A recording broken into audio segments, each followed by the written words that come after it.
every person in this country, and not only citizens, but in particular non-citizens at this time, really has to be aware of the issues. And I mean, this is not different from what it's always been.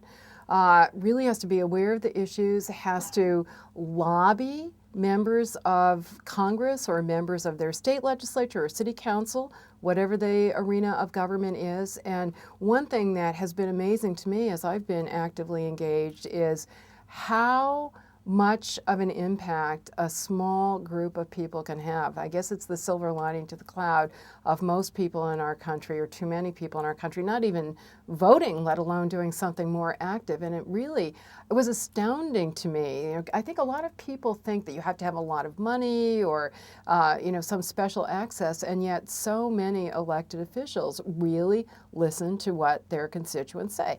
And that should not, in my own view, that should not be completely determinative, because a lot of my issues are probably supported only by a minority of people. But that it's enough to get it on the radar screen, to get your issues attended to seriously. And certainly, one of the things the ACLU is doing is public opinion surveys and focus group polling to tell members of Congress that, contrary to their stereotypes and their fears, people do value privacy and are very angry at the domestic spying, and are very angry that the telephone companies are getting off the hook, and want Guantanamo to be shut down, and don't want kangaroo courts.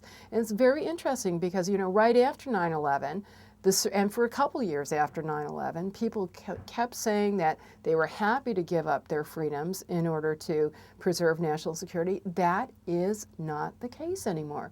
And that has not been the case for several years, and it's not the case on these specific issues. So if people make that demonstrably clear by sending the emails and the phone calls to their members of Congress or other politicians, they really can have an impact. And as I like to say, you're going to have an impact if you don't do something. So do you want to make the affirmative choice to have the impact?